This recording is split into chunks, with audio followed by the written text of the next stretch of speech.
중심으로서 문제를 풀이해 봅니다. 교재는 512쪽에 58회 기출문제. 먼저 이론 문제부터 보면요. 1번. 재무제표의 질적 특성인 신뢰성에 관한 내용이 아닌 것. 자, 질적 특성에 대해서는 가장 크게 신뢰성과 그리고 목적 적합성,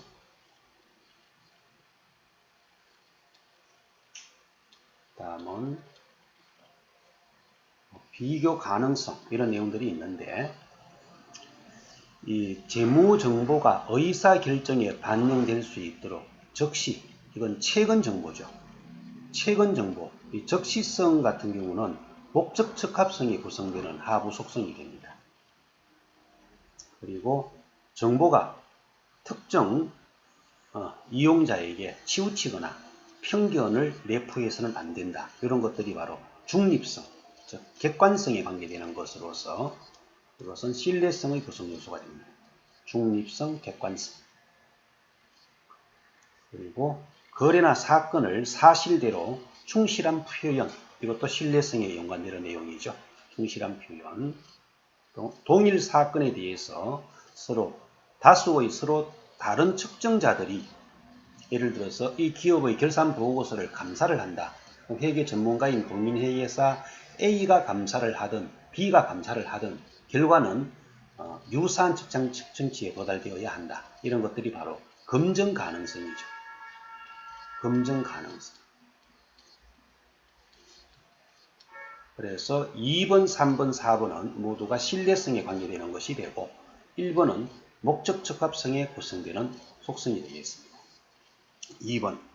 다음 중 재고자산의 종류에 대한 설명으로 틀린 것은 재고자산은 판매를 목적으로 소유하고 있는 상품, 당연히 재고자산이 들어가고 제조기업의 경우 제품 생산을 위한 원료, 재료, 완성품인 제품, 현재 작업 진행 중인 제공품 모두 재고자산이 됩니다. 부동산 매매업의 경우에 판매 목적으로 보유하고 있는 토지, 건물 등은 그건 부동산 매매업일 때는 이것이 상품으로 분류가 되게 돼요. 임대업의 경우에 소유하고 있는 토지, 건물은 이것은 재고 판매 목적이 아니죠. 그래서 유형자산 또는 투자자산으로 분류할 사항이 되겠습니다. 다음은 3번. 세원은 3년 만기 사채를 할증 발행이라는 것은 액면금액보다 높은 가액으로 발행을 했다라는 말이에요. 사채 이자는 매년 기말 시점에 현금 지급하기로 하였다. 유효이자율법을 적용할 경우에 할증 발행은 액면 이자율, 즉 투자자에게 지급을 보장한 이자율이 시장 이자율보다 더 커면 수익성이 높은 정권으로서 할증 발행 요건이 됩니다. 투자자 입장에서 인식되는 이자 수익, 유효이자율법에서의 이자 수익은 사채의 장부 가액 곱하기 유효이자율이 되는데 유효이자율, 이 장부 가액은 할인 발행의 경우에는 점차적으로 증가하여 만기가 되면 액면 금액으로 맞추어지게 되고 할증 발행의 경우에는 점차적으로 감소하여 만기가 되면 액면 금액으로 만들어지게 되므로 장부 가액이 점차 감소해요. 그러므로 이자 수익도 매년 감소한다. 그리고 사채 발행자 입장에서 할증 발행 차금 상각 금액은 매년 증가하는 게 맞습니다. 투자자에게 현금 지급되는 이자 비용은 액면 금액 곱하기 액면 이자율이므로 매년 동일하게 돼요. 그래서 잘못된 것은 2번이 되죠. 다음 4번. 배당에 관한 설명으로 잘못된 것은 주식 배당은 순자산의 유출이 없이 주식으로 배당을 해주니까 이익잉여금이 자본금으로 대체되는 자산 유출 없이 배당 효과를 얻을 수가 있고 주식 배당 후에도 자본 전체 구성은 변동이 없어요. 이익잉여금이 감소하고 자본금이 증가하므로 자본 구성 내에서의 증감 변화가 일어났습니다. 미교부 주식배당금이란 이익잉여금 처분 계산서 상의 주식배당을 말하며 주식교부 시에는 자본금 계정으로 대체가 됩니다. 그리고 주식배당을 하고 난 이후에 발행 주식수는 당연히 증가하게 됩니다. 주식을 그만큼 더 발행하게 되니까 발행 주식수는 증가합니다. 다음은 5번. 다음 자료를 이용하여 영업이익을 구하시오. 자, 영업이익은 매출액에서 매출 원가를 빼면 매출 총이익이 나오고 매출 총이익이 현재 1,000만원이 돼요. 여기에서 판매 관리비, 임원급여, 직원급여, 감가상각비, 접대비, 세금과 공과금까지가 판매 관리비네요. 이자 수익과 이자 비용은 영업외 수익, 영업외 비용에 분류되는 것이므로 영업이익에는 영향을 미치지 않게 됩니다. 그러면 총 550만원을 차감하니까 450만원이 나와요. 매출 총이익에서 판매 관리비를 빼주면 450만원. 6번. 다음 중 원가의 성격이 다른 것은 생산직 직원의 급여는 노무비로서 제조원가로 가지고 공장 기계 수선비도 제조원가, 제품 판매를 위한 광고비는 광고 선전비로서 판매비로 분류가 됩니다. 공장 건물의 임차료, 제조원가로 구성이 되죠. 그래서 3번이 판매관리비, 그 외에는 모두가 다 제조원가로 구성되는 항목입니다. 7번. 다음 중 제조기업의 원가계산 흐름에 맞는 것은 제조기업 원가계산은 1순위 요소별 계산, 재료비, 노무비, 제조경비 등 요소별 계산하고 각 현장별, 부문별 계산하고 그리고는 여러 종류의 제품을 생산할 때는 또 제품별 구성원가를 배분해 주게 되죠.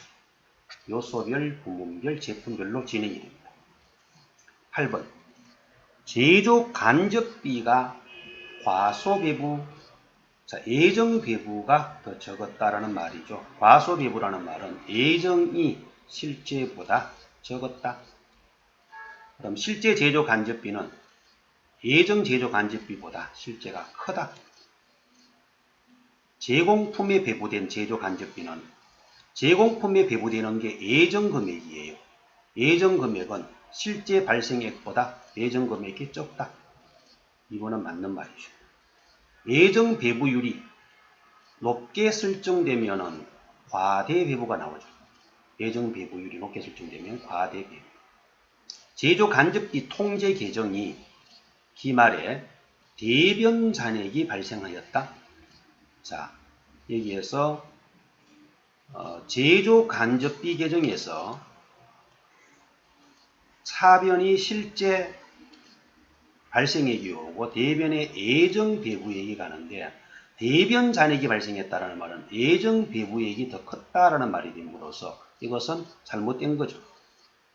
반대로 표시하고 있는 거예요. 대변 잔액이라는 말은 예정 배부가 더 많다 이런 뜻이 되는데 이것도 잘못된 부분입니다. 그래서 답은 2번이 되겠습니다. 9번 보조부문 원가의 배부에 관한 설명이다. 틀린 것은 보조부문 원가를 어떻게 배부하더라도 보조부문비는 제조 간접비를 갖고 각 현장별로 배부한 금액을 다시 이제 제조부문에 재배부하는 방법으로 이것은 어떻게 배부하더라도 회사의 총이익에 대해서는 불변이에요. 그리고 배부 시에는 수혜 기준보다는 가장 우선적으로 고려하는 게 인과관계죠. 인과관계. 어떤 공통원가, 간접비 등을 배부할 때에는 그 기준 설정할 때 어떤 원인에 의해서 이러한 원가가 발생되었는가라는 그 원인과 결과, 이것의 상관관계, 이걸 가장 우선적으로 고려해 줘야 되고, 다음은 공정성, 공평성, 수혜 기준 이런 것들을 종합적으로 고려를 하게 됩니다. 가장 우선 고려할 사항은 인과관계라고 봐야 됩니다. 그리고 보조부문비를 제조부문에 배부하는 방법은 보조부문 상호간 용역관계를 무시하는 직접배부, 일부 고려하는 단기배부, 모두 고려하는 상호배부법 등이 있고, 보조부문의 수가 여러 개일 경우에는 시간 비용이 많이 소요되고 계산하기 어렵다라는 단점은 있습니다. 그래서 잘못된 것은 2번이라고 보시면 되겠네요. 다음은 10번.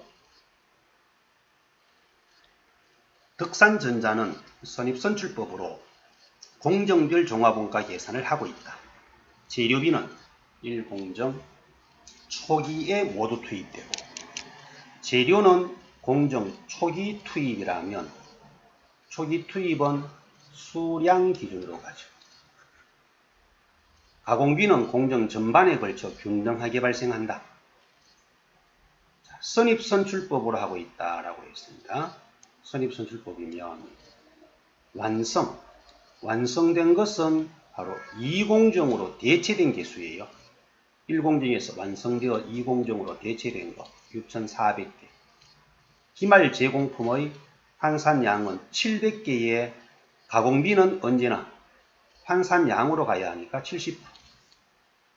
요 두 개를 더한 것은 평균법의 완성품 환산량이 되고, 선입선출법은 여기에서 정기 이월된 기초의 환산량 720개.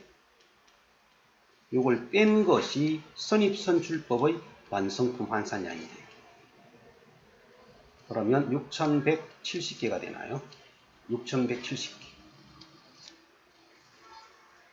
다음은 11번. 부가가치세법상 영세율과 면세제도에 대한 설명으로 잘못된 것은, 수출의 경우는 영세율을 적용하며 국내 거래라 하더라도 내국신용장, 구매확인서 등의 의향 공급은 영세율 적용이 되죠. 영세율은 완전한 면세제도입니다. 세율을 0으로 가니까. 면세는 판매 부분에 대해서는 면세를 적용하지만 매입한 부분에 대해서는 인정을 못 받게 되므로 불완전 부분 면세 제도입니다. 영세율과 면세의 경우, 영세율은 신고 의무가 있지만 면세 품목에 대해서는 부가세 과표 대상에서 제외되죠. 그래서 영세율은 신고 의무가 있고 면세의 경우에는 면제가 된다. 그래서 4번이 잘못된 내용입니다. 12번. 전자세금 계산서 제도에 관한 내용이다. 다음 중 틀린 것은, 법인 사업자는 전자세금 계산서를 의무적으로 발급합니다. 매출 금액에 상관없이. 개인은 일정 요건, 과세 사업자로서 연간 3억 이상이 되면 의무자에 들어가죠. 월 합계로 발행하는 전자세금 계산서는 재화 용역의 공급일이 속하는 다음 달 10일까지 발급하는 경우도 있다. 국세청에 전송된 것은 반드시 출력 보관하진 않아도 됩니다.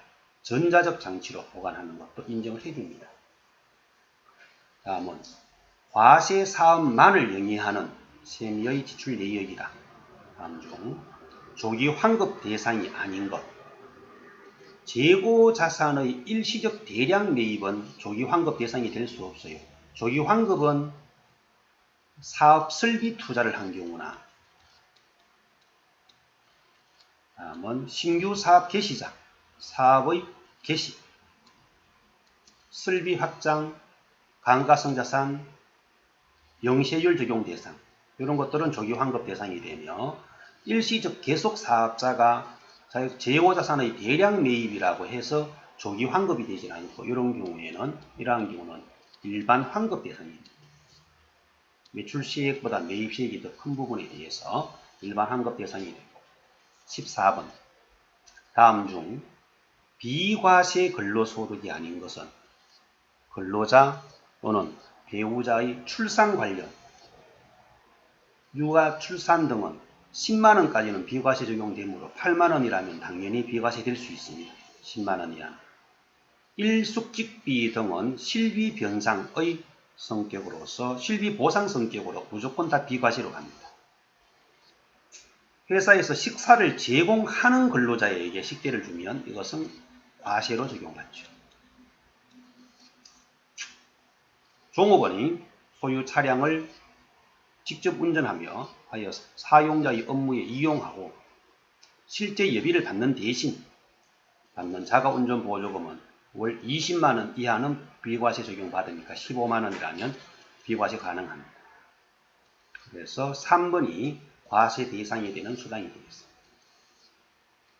사업에서 결손금이 발생했을 때 이를 보전하는 순서는 종합소득 6가지 중에서 근로, 연금, 기타, 이자, 배당 순으로 오는데 이 이자 배당은 원천세율 적용분에 대해서는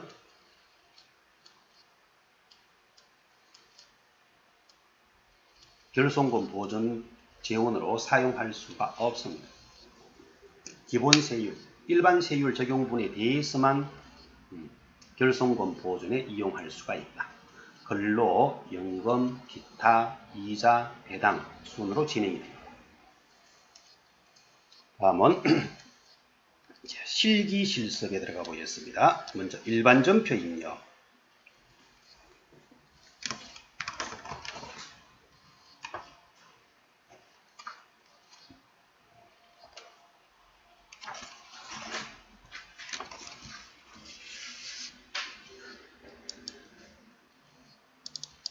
실기는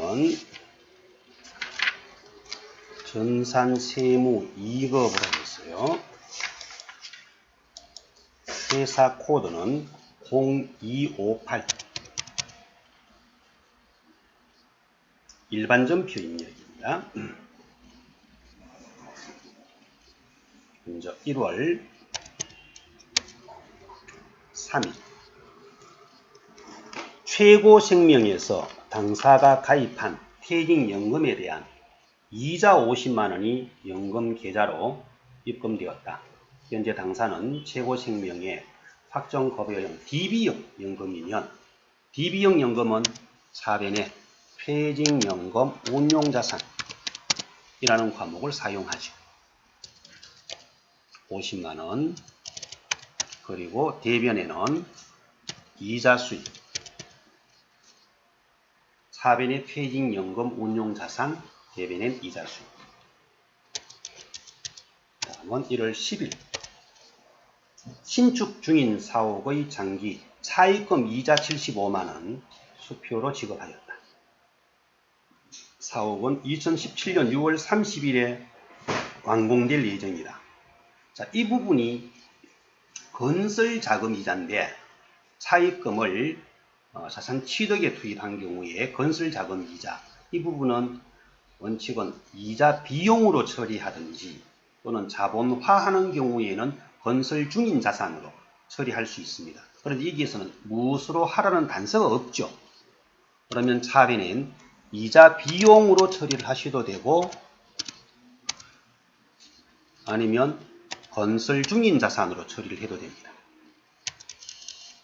금액은 75만원 그리고 대변에는 당좌예금 75만원 이자 비용 또는 이걸 자본화한다라고 하면 건설 중인 자산. 그래서 여기에 특별한 단서를 제시하지 않은 경우는 어느 것을 사용하더라도 모두 중복 답안으로 인정을 해줘야 합니다.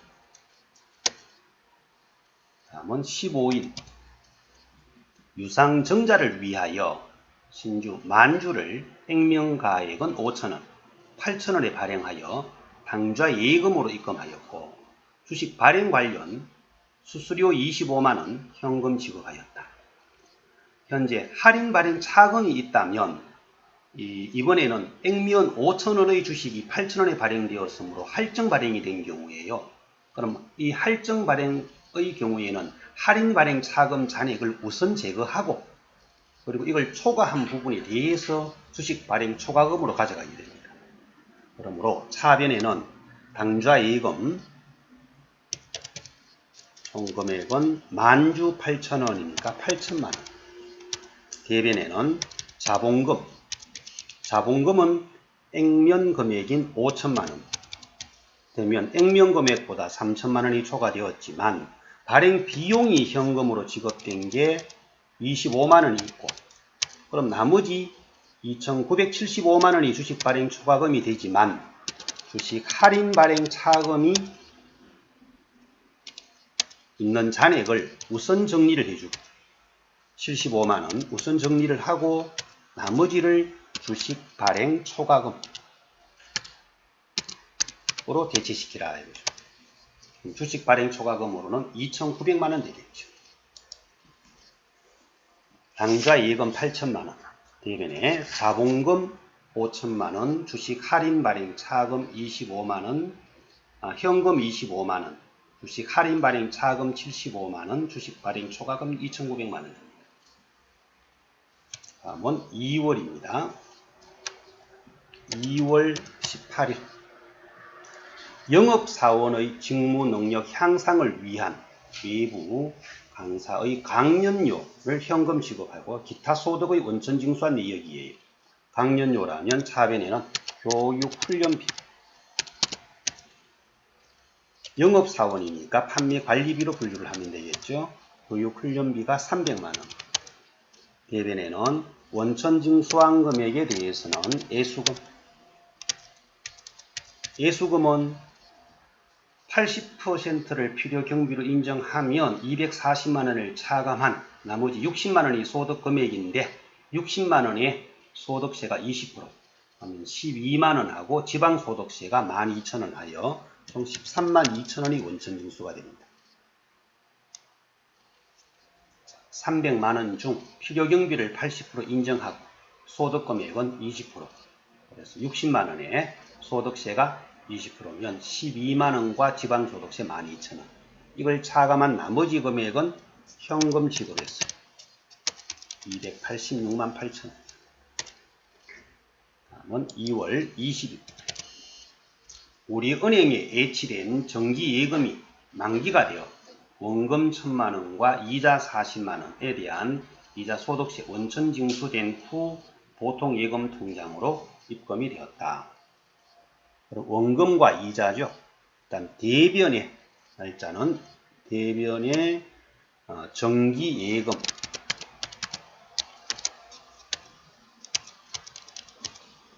금액은 1,000만원.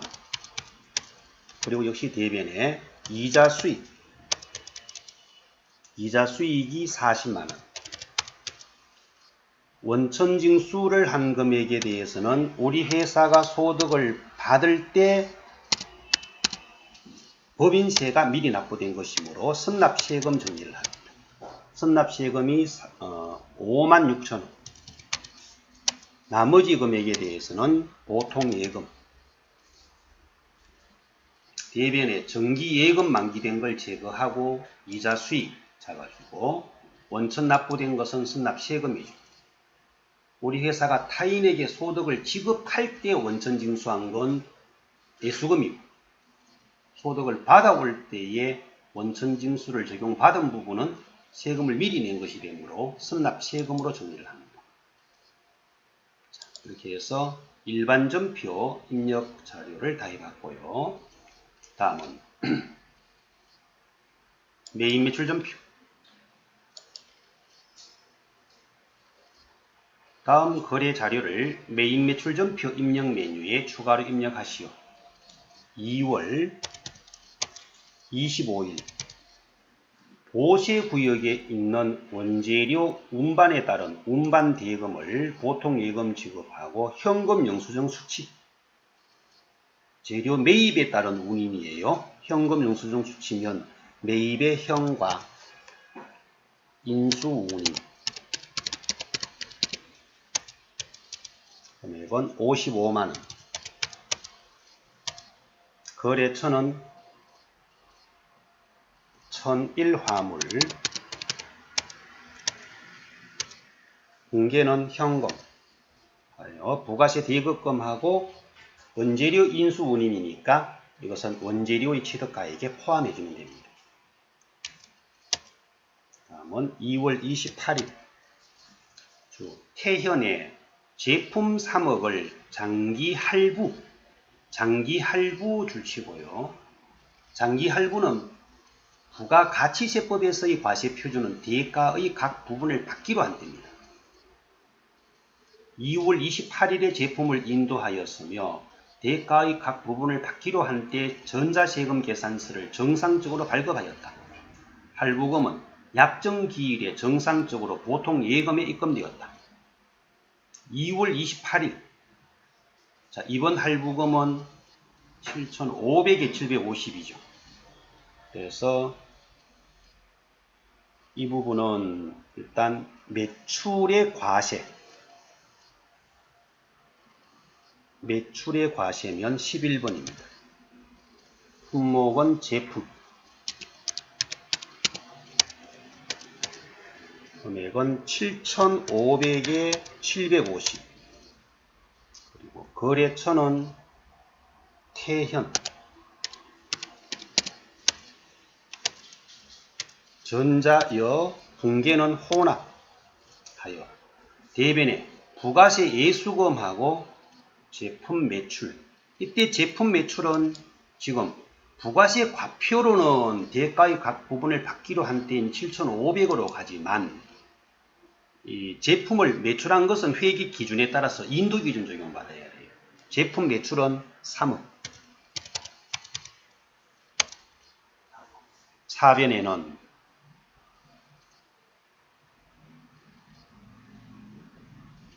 보통 예금은 이번 할부금과 부가가치세를 합쳐서 8,250 하고 나머지는 외상 매출 2억 2,500. 그러니까 위에 상단 부분은 여기는 부가가치세법을 따르게 되고 밑에 하단 부분의 회계 처리 부분은 회계 처리는 회계 기준에 따라서 해줘야 된다. 인도 기준입니다. 인도 한 날의 전액을 다 매출로 이렇게 적용하고 아직 3회차의 할부금은 기일이 도래하지 않았으나 이건 외상 매출금으로 잡아주는 겁니다. 그리고 이후로부터의 할부금 회수할 때는 부가세 과표로는 7,500씩이 신고 들어가지만 이건 매출로 잡혀지는 게 아니라 외상 매출금 회수로 잡아주면 되겠죠. 그래서 이후로부터는 이제 부가세 예수금 750에 외상 매출금 7,500 그리고 차변에는 보통 예금 8,250 이렇게 해서 세 번을 더 회수하면 됩니다. 다음은 8월 20일, 3월 20일인가요? 3월 20일 판촉 부서에서 금강기획에 제품을 홍보하기 위한 계약금을 카드 결제했다.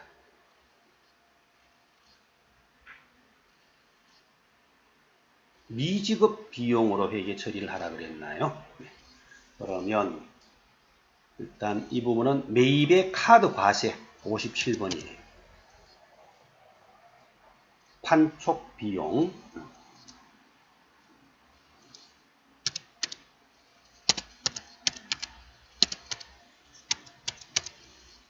금액은 440. 거래처는 금강기획. 신용카드사는 현대카드. 분계는 4번 카드로 하는데 대변에는 미지급 비용 처리하라고 했습니다. 사변엔 부가세 대급금하고 그리고 이 부분은 판촉 부서에서 홍보를 하기 위한 돈을 지급했는 거니까 광고선 정지. 판매 관리비죠. 다음은 3월 25일.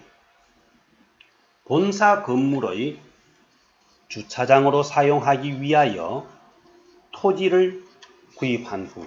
자, 위에 요 판촉비 부분에 대해서 이게 좀 애매한 부분이 있는데, 분계에서 이 부분은 계약금을 지급했다 그랬으니까 아직 광고가 실행이 된 게 아니거든요. 그러므로 이 부분은 지금 선급금으로 하는 게 오히려 더 맞고, 이게 선급금, 광고 선전비 두 개의 논란의 의지가 있을 수 있습니다. 위에 단서에서 여기 보면 전체 홍보를 위한 계약금이 먼저 지급된 거니까 아직 광고가 실현이 된 것은 아니에요. 그러므로 오히려 이 선급금으로 처리하는 게 좀 더 정확한 답이라고 볼 수가 있습니다. 그리고 25일자. 25일은 본사 건물 주차장으로 사용하기 위한 토지 구입 후 정지 비용과 구건물 철거 비용, 이것을 보통 예금에서 지급하고, 그럼 이건 토지에 관련된 자본적 지출 사항이니까 매입의 불공, 토지 정지비,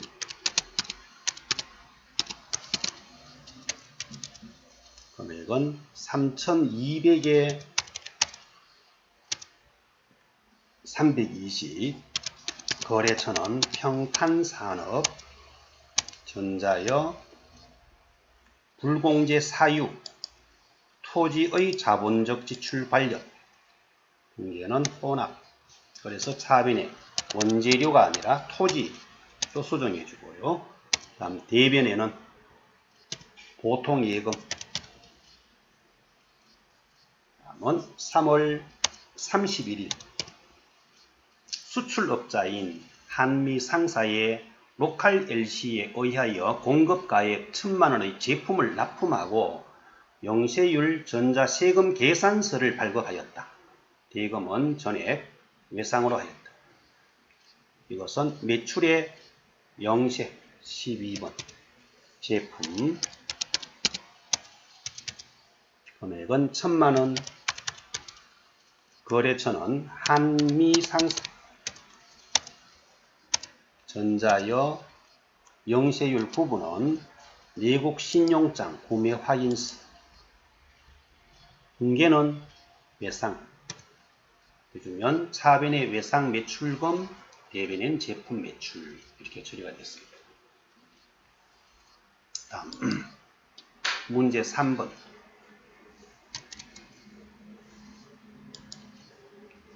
부가가치세 신고 관련 다음 물음에 답하시오. 다음 임대차 관련 자료에 따라 2016년 2기 예정신고 기간의 부동산 임대 공급 가액 명세서를 작성하시오. 임대사항이 나와 있고 임대기간 종료 후 다음 날부터 임대 조건 변동 없이 2년간 자동으로 임대차 계약을 연장하기로 하였다.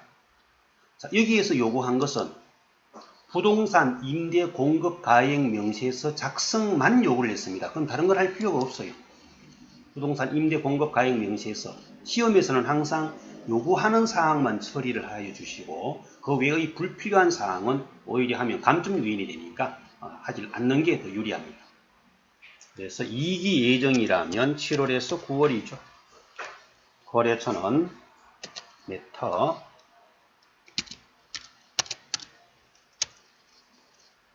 동원 1동 1청 1호, 면적이 100제곱미터, 용도는 학원, 임대기간 2014년 9월 1일에서 2016년 8월 31일, 보증금 4,000에, 월세는 300, 관리비는 없고요.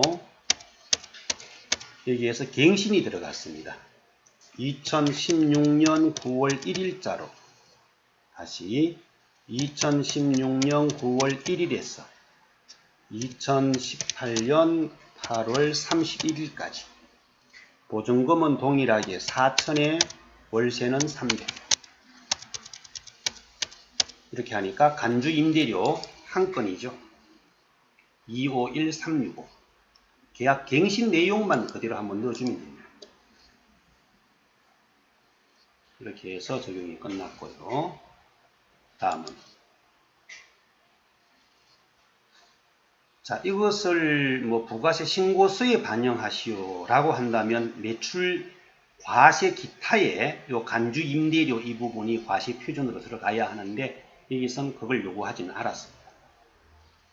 다음은 2번은 수출 실적 명세서를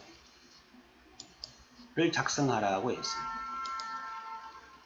나올 땐 반드시 저장하고 나와주시고 수출 실적 명세서 들어가서 기간은 2기 예정 역시 7월에서 9월이에요.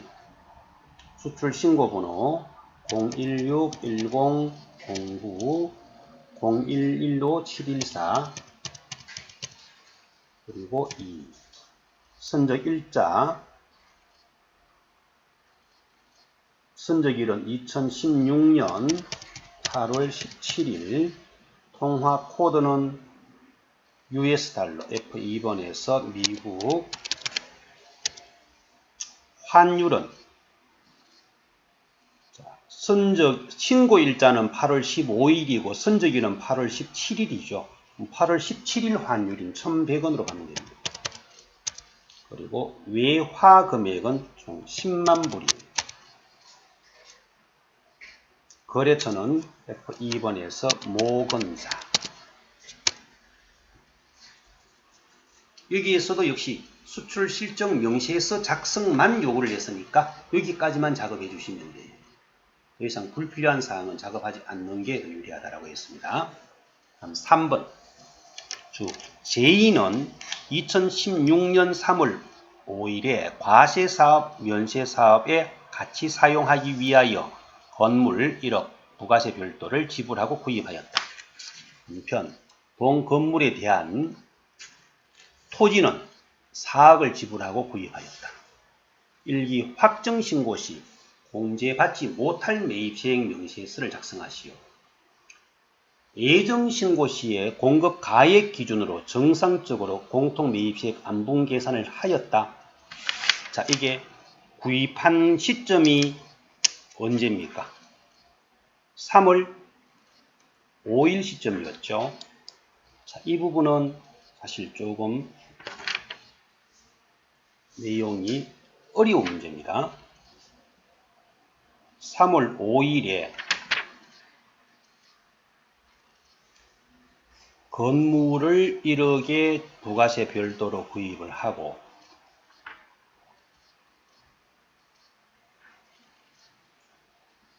여기에서 요구한 것은 토지를 구입했다. 확정신고 때 그걸 작성하라 그랬거든요. 그럼 여기에선 부가가치세의 공제받지 못할 매입시행 명세서, 이게 예정때 건 하라고 하지 않았는데 예정때 것을 작업해 주지 않으면 이걸 제대로 알 수가 없어요. 예정때에는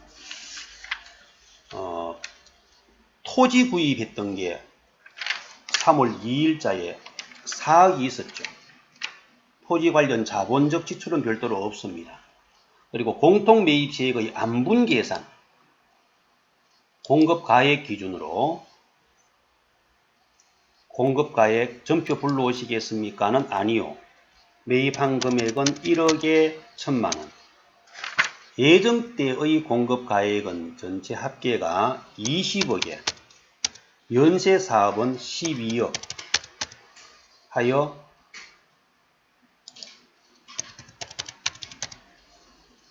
예정때 이것을 이미 600만원을 불공제 적용을 받았었다라는 거예요.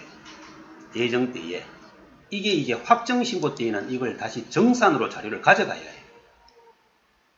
동일한 건물 건에 대해서 이제 확정때 정산에 들어가서 공급 가액 기준 저장해 놓고 이것을 4월에서 6월 공급 가액 기준 총 공통 매입세액은 1,000만원. 총 공급 가액은 이번에는 예정 확정을 합한 금액인 50억. 이 중에 면세 사업의 공급 가액은 32억. 면세 비율이 64% 됐죠. 예정 때에 이미 불공제 적용 받았던 게 600만 원이 있어요. 예정 신고 때 600만 원을 불공제 적용했었기 때문에 확정 때의 정산을 통해서 추가로 불공제 적용을 받아야 할 금액은 40만 원이다. 그래서 예정 때의 이 안분 계산한 자료 이것을 계산하여 넣어줘야 되는 게 이 문제의 함정이며 난이도가 좀 높게 된 원인입니다. 예정 신고 때의 정산 안분 계산이죠. 안분 계산 자료를 한번 실습을 하여 불공제 적용 받았던 게 얼마인지를 확인한 이후에 확정 때의 정산에 반영하는 그런 작업을 거쳐줘야 됩니다. 다음은 문제 4번 결산을 진행합니다.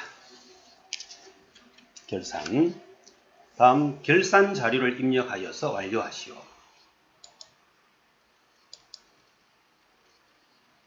먼저 수동 결산 자료를 찾아서 일반전표 12월 31일자 입력을 먼저 하고 들어오겠습니다. 국민은행의 장기 차입금 2억에 대한 이자 지급 약정일은 매년 말이며 이자 비용은 미지급 상태. 그럼 2억에 5% 하면 1년에는 1,000만 원이 되는데 차입기간이 올해 7월 1일자로 차입을 했어요. 그럼 단기는 6개월 적용받음으로써 미지급 비용은 500만 원이 나오겠네요. 4번에 이자 비용 500만 원, 그리고 대변에는 미지급 비용 자, 이 부분은 2억 곱하기 5% 곱하기 12분의 6입니다. 기말 재고 조사 결과 제품 재고는 300만 원이 부족하였으며 이는 홍보용으로 사용된 것으로 확인이 되었다. 4번에는 광고 선전비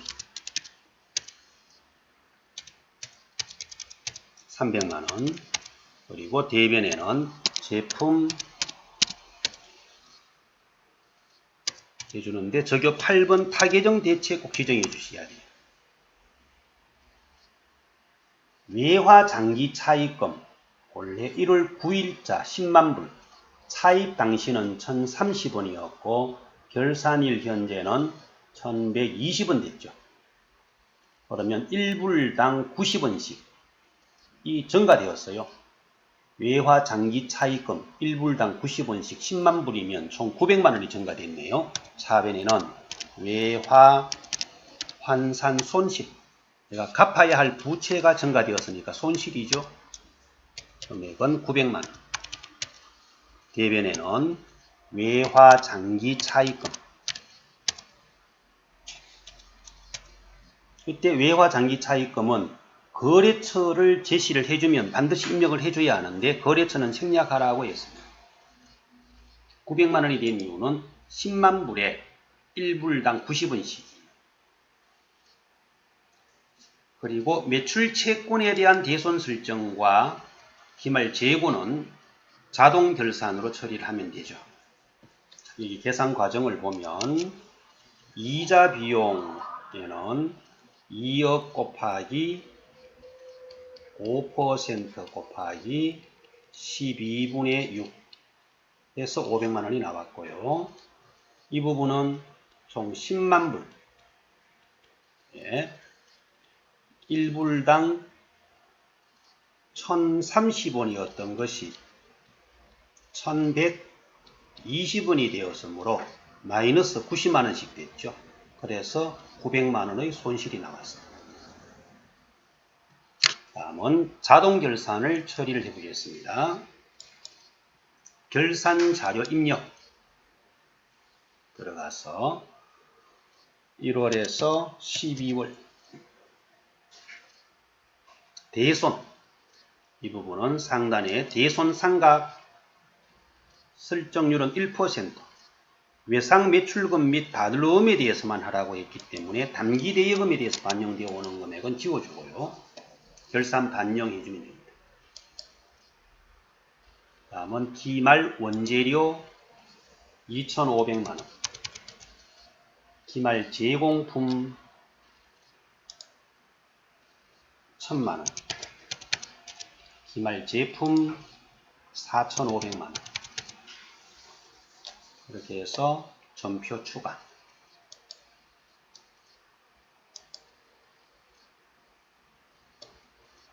시험에서는 여기까지만 하면 작업 끝나요. 뒤에 재무제표의 확인 절차는 꼭 거치질 않으셔도 됩니다. 다음은 닫아주시고 문제 5번 원천징수 2016년 귀속 원천징수 자료 관련 다음 물음에 답하시오. 정윤호의 근로소득 내역이다. 5월분 급여 자료 입력을 완성하시오. 급여 상여는 지급일이 매월 25일이다. 자, 그러면 원천징수에 급여 자료 입력 들어가서 먼저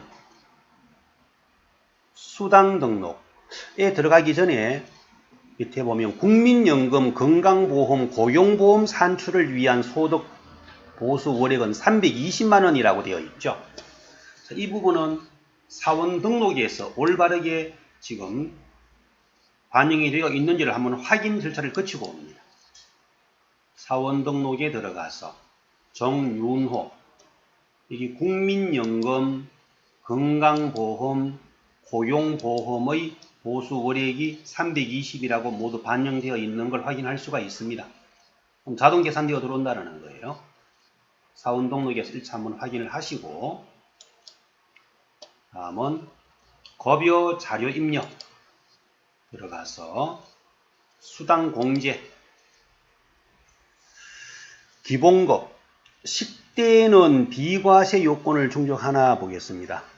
식대는 식사를 별도로 제공하고 있지 않다. 그럼 비과세 요건을 충족하네요. 자가운전 보조금, 이것도 비과세 요건을 충족한다. 그럼 자가운전 여로 바꿔주시고, 그리고 다른 공제사항은 없네요. 식대 비과세, 자가운전도 비과세 요건을 갖추었어요. 수당을 자 확인하고, 다음은 급여 자료 입력은 5월분 자료라 그랬죠. 5월 25일 정윤호 기본급 320 식대는 10만원 자가운전 보조금은 20만원 그리고 국민연금 건강보험 등은 자동 들어왔고 소득세 105540 지방소득세 1050 다 맞게 들어왔습니다. 맞게 들어왔으면 자, 이 급여 자료 처리 1번 자료는 다 됐으니까 이를 근거로 원천징수 이행상황신고서를 작성하라 그랬어요. 이 창을 닫고 원천징수 이행상황신고서 들어가서 5월입니다. 자, 지급액에서 소득세 등이 반영되어 들어왔으며 지난달의 미환급세액이 78,000원 있다 그랬죠. 전월 미환급세 이것은 여기 12번 여기에 자료를 넣어주면 이 자료가 당월 원천징수한 금액에서 조정되는 걸로 반영이 되어서 총 원천징수한 105540 중에 지난달의 미환급분을 환급시키고 이달 납부는 27540으로 간다. 다음은 2번. 다음은 손흥민 사원의 연말정산을 위한 본인 배우자 관련 자료다. 연말정산 추가자료 입력, 부양가족 공제, 월세 등 소득 공제를 입력 메뉴에 입력하시고 자, 여기에서는 부양가족에 대한 소득 공제를 넣어주라 그랬습니다. 연말정산 추가자료 입력 사원명은 손흥민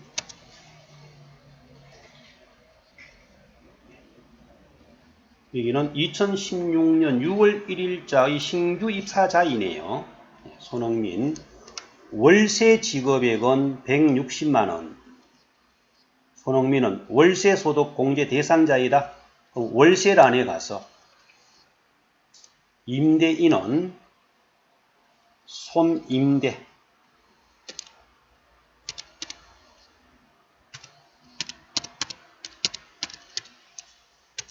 주민번호 410807 1245 117 주택의 유형 주택 유형은 그냥 자료가 제시되지 않으니까 임의로 넣어주겠습니다. 면적, 주소지, 서울 동작, 덕석 게시일은 2016년 9월 1일에서 2017년 8월 31일. 연간 월세 160만원.